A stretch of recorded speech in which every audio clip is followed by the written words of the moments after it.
Dramang ito ay rated SPG. Striktong patnubay at gabay ng magulang ang kailangan. Maaaring may masiselang tema, lengguwahe, karahasan, sexual, horror o droga na hindi angkop sa mga bata.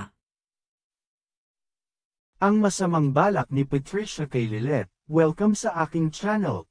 Narito ang mga kaganapan na dapat nating abangan sa Lilith Matias. Isang himala ang ginawang pagbait-baitan ni Patricia kay Lilith, na talaga namang kinagimbal ng lahat. Bandang huli ay naniwala din sila kay Patricia, na handa na nga si Patricia na tanggapin sa buhay nila si Lilith. Maliban na lang kay Tinang Ses, nararamdaman ni Tinang Ses na may masamang balak lang si Patricia kay Lilith kaya bigla na lang himalang bumait. Matatandaan na hindi pa nagkakamali si Tinang Ses sa mga hinala niya. Nagpasya si Remir na patuloyin na din si Lilith sa bahay nila ni Patricia.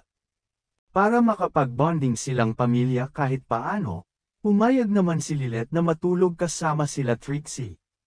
Sa pagtulog ni Lilith sa bahay nila Remir ay kinakabahan si Lilith. Hanggang sa makatulog si Lilith ay napanaginipan niya na may masamang balak si Patricia sa kanya. Tinakpan daw ng unan sa mukha ni Patricia si Lilith. Mabuti na lang at nagising si Lilith at nalaman na panaginip lang pala ang lahat. Dahil sa panaginip ni Lilith ay hindi na nakatulog ng maayos si Lilith kakaisip. Iniisip ni Lilith kung paano na lang kung totoo ang panaginip niya. Samantala, nakipagkita si Kurt kay Lilith. May gusto daw sabihin si Kurt kay Lilith. Kinabahan si Lilith dahil feeling ni Lilith ay napakahalaga ng sasabihin ni Kurt sa kanya. Nang magkita si Kurt at si Lilith ay nagtanong agad si Lilith kung ano ba ang mahalagang bagay na gustong sabihin sa kanya ni Kurt. Umamin si Kurt na unti-unti na siyang nahuhulog kay Lilith. Nagkaroon ng katahimikan sa pagitan ni Lilith at Kurt. Hindi akalain ni Lilith na magtatapat sa kanya si Kurt. Sa dami nga naman ng laban na sila lang lagi ang magkasama ay sino ba naman ang hindi mahuhulog?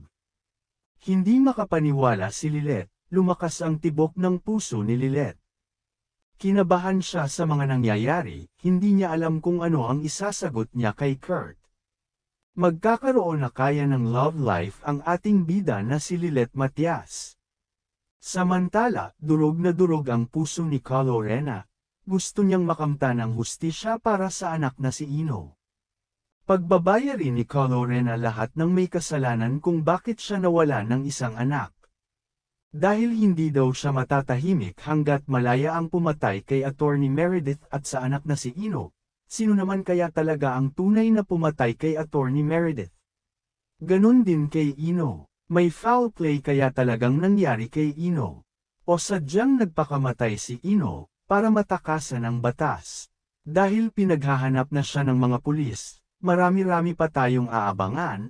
Kaya kung bago ka pa lang sa channel ko ay huwag kalimutan na mag-subscribe at i-like ang video na ito. Salamat!